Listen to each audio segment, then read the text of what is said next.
E aí, pessoal, tudo bem? Canal Informar Direito, professor Paulo Thiago, doutor em Direito. E aí, hoje eu vou tratar de um tema não agradável, lamentavelmente. Uma discussão que eu já tive com alguns colegas, né, e alguns alunos também. Não diria que foi algo que me perguntaram aqui no canal, não se trata disso, mas que no dia a dia acaba sendo bem discutido, né? Eu já fui questionado a respeito disso, que é justamente sobre, afinal de contas, compensa investir na carreira docente? Compensa fazer mestrado, doutorado para ser professor ou professora? Bom, é óbvio que eu não vou chegar aqui com a missão de dizer o que você deve ou não fazer, tá? Isso aí fique tranquilo. Eu vou trazer algumas situações que eu venho observando, seja por conta de outras experiências que eu também já passei, seja também pela análise do cenário, né, tanto internacional quanto especialmente nacional. E também pelas experiências que eu recebo de colegas meus que são professores em praticamente todos os cantos do Brasil. Afinal de contas, eu tenho 14 anos já de docência universitária. E aí também percorri esses caminhos, né, de fazer o mestrado, fazer o doutorado, pós-graduação. Também sou professor de pós-graduação. E isso talvez possa me orientar no sentido de dizer, olha, hoje está assim. Se você vai entrar, se você vai sair, aí é uma questão que cabe a cada um. Tá? Também não estou falando da minha atual vinculação empregatícia, estou falando em termos gerais, sem nenhum tipo de indireta ou algo do tipo. Tá? Então, é uma abordagem geral que eu estou fazendo aqui, a situação envolvendo a docência em nível superior no Brasil, especialmente, mas que também tem uma preocupação com muitos países do Ocidente, conforme alguns textos vêm sendo publicados em vários periódicos, como, por exemplo, este aqui, pessoal, que é justamente um que saiu recentemente no Le Monde, né? Também saiu no Diplomatique, outros trabalhos que vêm se ocupando dessa questão da precarização da docência, e justamente porque muita gente está desistindo de trabalhar na área docente, tá? É claro que, obviamente, vocês vão ter fatores distintos, né, de uma realidade para outra, então, que possam mudar uma peculiaridade ou outra, tá? Em relação a cada contexto. Eu procurei trazer aqui para vocês um, um conjunto de fatores, tá? Ou causas para essa situação que a gente está vivendo agora, tá? O primeiro deles talvez seja o financeiro, obviamente, né? Você tem uma ausência de reajuste e também de um respeito a um piso nacional. Afinal de contas, qual é o piso nacional para a docência superior? Quanto que um especialista, quanto que um mestre, quanto que um doutor deve receber por hora aula? Você sabe? Quanto é em São Paulo? Quanto é em Belém? Aqui em Imperatriz. Aqui em Imperatriz, por exemplo, eu estou falando de Imperatriz do Maranhão, você tem em torno de 6 ou 7 instituições de ensino só oferecendo o curso de Direito. Eu posso dizer que todas elas praticam a mesma base? Não. Tá? Não tem, porque virou uma terra meio que sem lei, cada um faz do seu jeito. E isso acaba repercutindo. Por exemplo, você ter regiões em que o profissional ele é melhor remunerado ou muito pior remunerado que em relação às outras. Isso também desanima. Afinal de contas, vocês sabem que nós estamos num período de inflação elevada, um caos na questão econômica de um modo geral, e que você não tem um reajuste compatível com o avançar da questão inflacionária. Então, se, por exemplo, você observa que o simples fato de não haver reajuste já é algo preocupante, imagina quando o reajuste ocorre para menor, que é o que acontece em algumas situações. E se você mora, por exemplo, em regiões em que o custo de vida é mais alto, isso vai pesar mais na sua avaliação sobre se vale ou não a pena você investir sua energia, sua vida, seu tempo, etc., para ser professor, ser professora. Outro ponto, o descaso do Ministério da Educação. Afinal de contas, você não tem uma fiscalização efetiva em relação à forma como os profissionais são tratados, ao cumprimento do plano de cargos e carreiras. Isso não existe, especialmente na atual gestão e por motivos que vocês já devem imaginar, afinal de contas, todo o noticiário envolvendo, né, essas questões aí dos pastores, aquela coisa toda no Ministério da Educação, isso também surte efeitos, né? Mas é claro e que isso não é uma questão que aconteceu agora, só neste atual governo. Isso vem de algum tempo, mas piorou consideravelmente. Outro ponto é que quando você está no regime de carga horária, no regime de remuneração via hora-aula, você tem aí o seguinte quadro. Você paga pelo tempo que você fica em sala de aula. Isso significa dizer o seguinte, que aquelas atividades que você faz, que você realiza fora da sala de aula, ainda que até mesmo dentro da instituição, elas não serão remuneradas. Então, o que você tem aqui, e foi uma discussão que eu tive com um amigo meu que é um ex-aluno, e hoje ele é professor, ele falou assim, Paulo, eu sou pobre, eu não tive escolha, então eu estou aqui na sala de aula para ver se depois eu consigo um emprego melhor. E aí a tendência é que fique mais pobre, que se empobreça mais, porque você vai estar dedicando mais tempo, mais energia, sem a devida contrapartida remuneratória. Isso é muito preocupante, né? Isso é muito preocupante porque se você for fazer uma conferência precisa, boa parte das pessoas que estão ou que está trabalhando na docência superior, ela é das classes C e D, considerando o que ganha, 2 salários mínimos, né? Para vocês terem ideia, para vocês ganharem 2 salários mínimos em uma instituição hoje, você precisa ter aí uma remuneração razoável e ter pelo menos 3 turmas, tá? Pelo menos 3 turmas ou 4. Não é tão simples assim, tá? Algumas instituições você tem uma turma, você tem 2, então você vai ser obrigado a ter outras fontes de renda, porque só realmente a sala de aula talvez você tenha dificuldade, especialmente se no local em que você trabalha, a hora-aula for baixa, tá? E aí você vai ter muitos problemas em relação a isso. Então, só a título de exemplo, tá? De atividades que não são remuneradas, palestras, tá? E aí muitas vezes você até acaba sendo pressionado para convidar colegas para fazerem palestras de graça. É muito tenso isso, né? É muito desagradável. E aí, quando você fala, olha, eu vivo disso aqui, eu tenho que cobrar por isso, você é tido como snob, né? Então, assim, não se preocupa, de fato, com o dia a dia, se o professor tem que comprar leite para a casa dele, se o professor tem que pagar boleto, se o professor tem que arrumar dinheiro para comprar livro, sabe? Para ele continuar estudando, não se preocupe, se o professor tem que realmente receber para se manter. Então, outras coisas, bancas de monografia, muitas vezes marcadas fora do seu horário, para que você esteja ali à disposição, corrigindo trabalhos, tudo isso não é remunerado, pelo que eu sei, na maioria das instituições, tá? Especialmente particulares. Correção de provas, trabalhos, as atividades de pesquisa e extensão, a maioria das instituições não remunera por isso. Tá? Então, significa dizer que quando você vai fazer aquela conta, para saber o balanço, né, se você realmente, o que você recebe é compatível com quanto que você trabalha, você vai ver que essa conta não bate. Tá? Outra coisa, a baixa carga horária, né? Especialmente depois que o MEC reformulou a grade curricular, então o curso de Direito ele ficou cheio de matériazinhas. E essas matériazinhas fizeram com que as instituições se organizassem da seguinte forma, não vamos tirar o tempo de outras matérias que já existem, que eu não posso simplesmente tirar. Então, por exemplo, se você tinha 72 horas aula de carga horária para a disciplina de processo penal, o que é que eu faço? Eu vou diminuir a carga horária dessa disciplina para poder pegar essa sobra e conferir para outra. E aí, como você recebe por hora aula, se você reduz a carga horária, você reduz seu salário. Tá? Isso é algo também que acaba repercutindo bastante. Outra coisa, a pressão para que você produza. E toda essa produção raramente é remunerada. Você que estuda aí em uma instituição, pergunte aí, existe algum professor que receba, ainda que minimamente, receba pela produção científica dele? Tá? Pergunte, veja aí na sua instituição.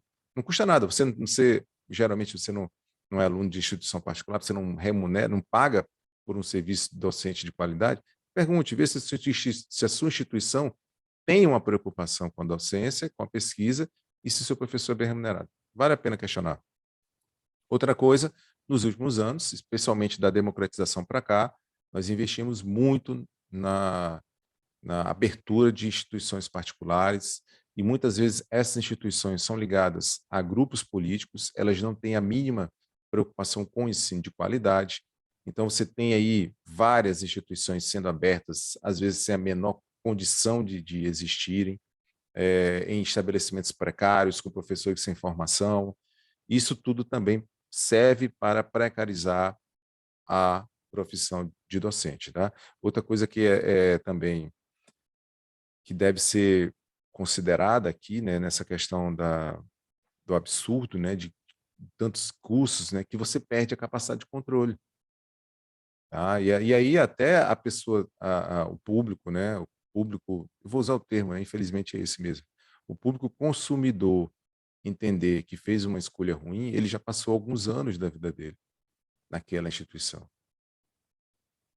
Né? E o próprio professor fica, né, às vezes naquela situação, é aqui que eu posso entrar, então é aqui que eu vou ficar. Então, uma coisa vai se somando à outra. Também não podemos negar um avanço, né, de pautas negacionistas, de desprezo à ciência. A própria pandemia nos mostrou isso recentemente e atualmente. Basta ver a questão envolvendo a cloroquina, né? Que muita gente passou a perseguir pessoas que são de fato cientistas e que têm respeito pela vida humana, pela saúde humana, em troca de negacionismos, né, e outras iniquidades. Também a questão da perseguição política. A sala de aula começou a ser alvo de guerra. Então, começou-se a buscar mais meios de controle, de censura e perseguição aos profissionais do ensino. Isso, inclusive, foi pauta, né, de alguns seres odiosos que foram eleitos recentemente, especialmente a partir de 2018. Então, isso também ajuda a passar a ideia, a imagem para a população de modo geral, de que é um professor, ele não merece tanta atenção, não merece tanto respeito. Tá? E você justamente desacreditar um profissional, você faz com que esse profissional, ele, quando se torna alvo de precarização, ele não gere nenhum tipo de solidariedade, que é o que nós estamos observando de certa maneira, né? Aí esses movimentos Escola Sem Partido, o próprio MBL, movimentos desse gênero, foram usaram e abusaram desse tipo de perseguição a profissionais de ensino, especialmente falando idiotices, né, e inverdades aí por meio de suas redes sociais. Estresse acadêmico, tá? Afinal de contas, você não tem uma vida fácil, você fazer mestrado, doutorado é uma rotina solitária, é uma rotina difícil, cansativa. Muitas vezes, e aí especialmente se você vem de uma realidade socioeconômica mais difícil, você não tem suporte financeiro, então você tem que conciliar trabalho árduo para ganhar dinheiro, para sobreviver, com uma pesquisa que lhe exige. E aí, quando você está no mestrado, você tem, além de cumprir toda a sua função acadêmica, né, todas as suas obrigações, você tem que produzir também, você tem que publicar artigos, participar de eventos, é uma exigência, é um dos critérios fundamentais para que o programa seja bem avaliado. E aí, no doutorado, nem se fala, né? E muitas vezes você também lida com profissionais que lá estão já há algum tempo, que não têm essa sensibilidade, que não têm esse olhar mais humano pelo colega, pelo aluno. Então, é uma situação que realmente gera um desgaste muito grande, especialmente emocional. Então, tanto que existe uma página muito legal no Instagram, que se não me falha a memória, é depressão da pós-graduação, ou pós-graduação da depressão, uma coisa assim. E que ela vai relatando essas situações envolvendo, né, a rotina de quem está envolvido aí com mestrado, doutorado. Tá? Então, e, claro, eu estou falando de mestrado, doutorado de qualidade, porque tem muita porcaria também nessas áreas aí, mas se você faz numa instituição de qualidade, você vai perceber que realmente a régua, o nível de exigência é elevado. Tá? Outra questão que está diretamente relacionada à anterior é a falência, né, dos programas de incentivo à pesquisa, como especialmente as bolsas. Algumas pessoas não podem parar do que estão fazendo para estudar sem uma contrapartida, né, sem um investimento. E aí, nos últimos anos, especialmente no atual governo, especialmente após a emenda do teto de gastos, né, que ela operou um verdadeiro massacre, uma devassa em investimentos de educação, você tem uma redução do valor da bolsa e ele não serve de forma alguma para custear as necessidades de quem está envolvido com pesquisa. Se você quer, por exemplo, fazer uma pesquisa que envolva um estudo fora do país, você enfrenta ainda mais óbices, ainda mais embaraços, e provavelmente você vai ter que desistir disso, caso você não consiga tirar dinheiro de algum lugar para se autossustentar. Considerando a questão das instituições públicas, nos últimos anos também a gente vem observando a substituição ou a quase inexistência de concurso público, ou quando há algum tipo de seletivo, é aquele em que ele tem um prazo de validade por 2 anos. Isso é muito ruim, especialmente porque uma das grandes vantagens do cargo público é a estabilidade, especialmente no que diz respeito à pesquisa. Um pesquisador que não tem estabilidade, que não tem segurança no emprego, ele não vai fazer uma pesquisa séria, porque muitas vezes o resultado da pesquisa ele acaba desagradando o próprio Estado. Tá? Então, se você tem já um prazo estipulado de 2 anos, talvez com a prorrogação de mais 2 anos, você tem uma limitação muito grande e uma intranquilidade, né? Melhor dizendo. Então, ou seja, você vai aqui assumir um seletivo e logo mais você já vai estar preocupado em ter que arrumar uma outra coisa para fazer. O que é que eu vou fazer daqui a 2 anos? Tá? Ou seja, então gera toda essa situação em que você não está 100% focado naquilo, 100% voltado àquela situação, porque você já vai ter que ver, olha, vai expirar o meu contrato e eu vou ter que procurar outra coisa para fazer. Não é tão simples quando você investe, quando você também tem, e muitas vezes é uma situação também que você está diante daquilo que você sempre sonhou fazer. Tá? Não chegando a ser idiota a ponto de falar, mas eu trabalho por amor. Não, esse tipo de idiotice não, a gente só escuta porque tem ouvidos mesmo, né? Porque tem audição.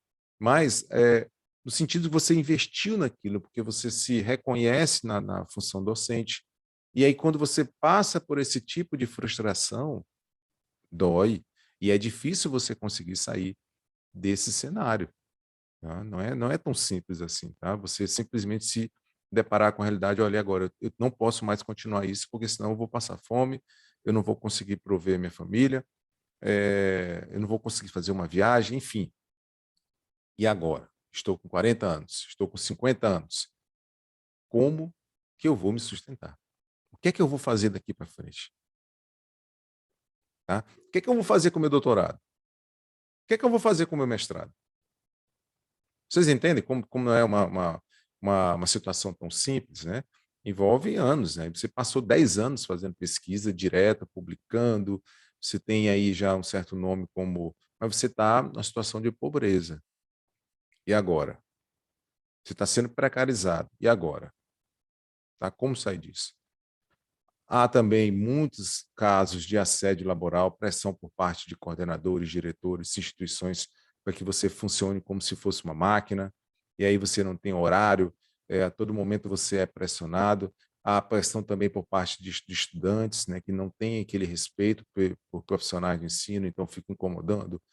O professor, se ele abre uma rede social, é pressão em cima dele, o WhatsApp não para, tá? Tudo isso você tem relatos nesse sentido que vão gerando estresse, né? Especialmente após a pandemia e naquele período em que nós ficamos realmente num momento mais virtual, né? De interações. Foi realmente um período em que muita gente relatou processos de adoecimento e, enfim, tá? Também é mais um fator que vai se somar. E bem especificamente falando do nosso caso brasileiro, a questão da reforma trabalhista, né? A reforma trabalhista foi cruel demais, tá? Ela permitiu que, por exemplo, você, proprietário de uma instituição particular de ensino, você possa demitir um profissional hoje que receba, por exemplo, um valor razoável de hora-aula e que você, depois de um tempo, o recontrate com o valor lá embaixo.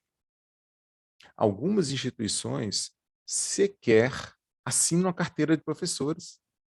fazem um contrato lá de prestação de serviço por um determinado período, vamos imaginar 6 meses, e durante esse período você ficaria sem nenhum direito trabalhista, nenhum. FGTS, férias, nada. Você está ali para ministrar a aula e, ó, nenhum ponto você bate. Outras instituições, quando lançam alguns seletivos, ainda fazem o seguinte advertência: preferencialmente que a pessoa tenha CNPJ, né? Que ela tenha alguma microempresa tal, para que ela seja contratada por meio desse CNPJ. E aí, obviamente, os direitos trabalhistas não incidem. Então, foi muito pesado, tá? Foi muito complicado o cenário que se instaurou, especialmente após essa reforma trabalhista, que foi uma das coisas mais cruéis já feitas à população brasileira em toda a sua história, né? Simplesmente você fez com que muita gente fosse jogada no abismo da precarização por conta de uma política que não trouxe nenhum tipo de resultado social benéfico, tá?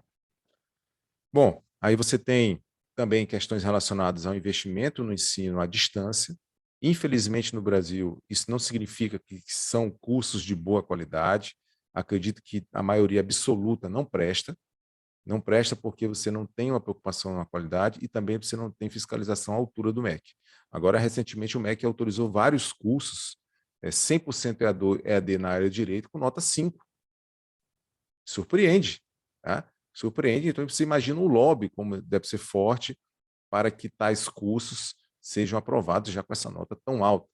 A maioria, vocês mesmos podem examinar, não prestam. Seja pós-graduação, quando começou-se a liberar pós-graduação de R$ 150 por mês, seja também cursos de graduação. Tá? E é interessante que eu tenho informações de que um professor doutor, um doutorado, ele chega a receber R$ 200 por mês por uma disciplina EAD. R$ 200 por mês. Tá? Porque o trabalho dele, né, é de menos importância. Inventaram aí recentemente uma seita das metodologias ativas, né? E começou -se a dizer o seguinte: olha, o professor, o papel dele é o de menos importância na sala de aula. Aí surgiu uma pirâmide atribuída a um pesquisador, segundo a qual os alunos aprendem X% assim, X%. Gente, até hoje nunca se apresentou essa pesquisa. Quantas pessoas foram investigadas, foram estudadas, que tipo de metodologia, em que país foi feito, como que eu posso dizer se, por exemplo, a população daqui de Imperatriz aprende da mesma forma que a população dos Estados Unidos ou de outro país? Como que eu vou estabelecer esse tipo de comparação assim, ainda mais uma pesquisa que os resultados são todos exatos, né? 20%, 10%, tal. E aí começou-se a pressão, não, o professor, ele é o menos importante nessa cadeia, os alunos aqui aprendem sozinhos praticamente. Gente, isso é balela, isso é só mais um argumento, é só mais uma armadilha para menosprezar e reduzir a importância do papel de quem está à frente de uma sala de aula, tá? Que se prepara, que estuda, que se dedica. Obviamente, nós temos profissionais ruins da educação? Sim, tá? Sim, em qualquer categoria há. Mas eu estou pontuando aqui a questão da precarização que tem sido empregada e ao que parece um grande projeto contra a educação, ensino e pesquisa no Brasil. Tá? E isso vai nos custar muito caro em termos políticos, econômicos, sociais. Isso vai nos custar muito caro. Tá? Outra questão, e aí vejam, você tem, por exemplo, voltando a essa questão do ensino à distância, você tem um processo de demissão em massa absurdo, né? E até mesmo outras instituições menores, elas não têm condição de competir com aquelas que podem investir nesse tipo de estrutura. Recentemente, aqui mesmo em Imperatriz, nós tivemos a demissão de quase 20 profissionais de uma instituição com pouco mais de 10 anos, né, de existência, que o argumento foi muito direto, né? Vocês estão sendo demitidos porque vocês são caros, né? A maioria tinha doutorado E aí, quem está sendo contratado é justamente aquela pessoa que está fazendo a pós-graduação ou que acabou de fazer uma pós-graduação lato sensu. Então, o argumento não é a qualificação técnica do corpo docente, mas justamente redução de custos com o pessoal. É péssimo, né? Porque, por exemplo, se você já, vamos imaginar, com 30, 40 anos de idade, você tem o doutorado, você é demitido por questões econômicas, de redução de folha, aquela coisa toda, quem é que vai lhe contratar? Se você olha para o lado, você tem uma instituição particular que pratica a mesma política. Se você olha para frente, outra instituição particular que pratica a mesma política. Se você olha para a instituição pública, ela está cada vez mais defasada e com menos concursos públicos. Tá? E aí, veja, a pessoa que está entrando, geralmente bem nova, ela já entra com esse carimbo. Não, você não está aqui porque você é um bom profissional, uma boa professora. Você está aqui porque você é mais barata que quem saiu. Tá? Então, assim, você tem uma situação muito grave. Então, você vê o nível de precariedade de uma instituição dessa, de um ensino precário que essa instituição vai fornecer, justamente porque ela leva só em conta isso. Tá? E olhe lá se depois, daqui a um período, ela não recontratar quem foi demitido por uma hora-aula lá embaixo. Tá? Não me surpreende que essas instituições façam isso. Vejam depois nas instituições de vocês quantas pessoas têm doutorado e quantas recebem como tal. Tá? Seria interessante que vocês também exercessem um pouco de pressão nesse sentido, se é que isso é do interesse de vocês. Né? E outra questão que está associada ao que eu falei agora há pouco envolve o ensino público. Tá? O ensino público vem sofrendo cortes e bloqueios, algumas instituições com dificuldade para comprar água, outras com prédios fechados por falta de dinheiro para pagar energia. Alguns sequer têm, por exemplo, condições de funcionar minimamente por questões sanitárias, tá? De limpeza e etc. e tal. E isso também repercute, né? Porque se você tem um projeto de destruição do ensino público, isso fortalece as instituições particulares que vão abocanhar esse mercado. O que é interessante também mencionar é que, infelizmente, especialmente de uns 7 ou 8 anos para cá, o MEC ele virou um grande balcão de negócios, especialmente também para essas empresas multinacionais. Essas multinacionais que hoje controlam aproximadamente, né, 60% do mercado. Multinacional não vai investir em educação em país terceiro mundo. É lucro. Tá? É lucro, é a lógica do lucro. Então, a intenção é só realmente explorar, tá? E fechar no azul, a continha lá direitinho. Então, não tenha preocupação com a qualidade de ensino. E aí você tem esse também faz parte disso, né? Se você for olhar aqui que a maioria das instituições que está envolvida com a pesquisa no Brasil essas instituições são de natureza pública, e você vê todo um processo de destruição dessas instituições, de asfixia econômico-financeira dessas instituições, isso tem um impacto muito sensível, muito considerável nas produções científicas desse país. Tá? Então, podem perceber que isso tudo está muito bem relacionado, isso tudo não é nada acidental, é um projeto muito cruel, muito sinistro que nós estamos enfrentando. E aí alguém pode perguntar, Paulo, mas então qual é a grande resposta? Vale a pena investir, fazer um mestrado, doutorado para ser professor, para ser professora? Você decide. Tá? Um abraço, pessoal. Até o próximo vídeo. A gente vai se falando aqui no Informar Direito e eu espero que vocês tenham gostado do conteúdo.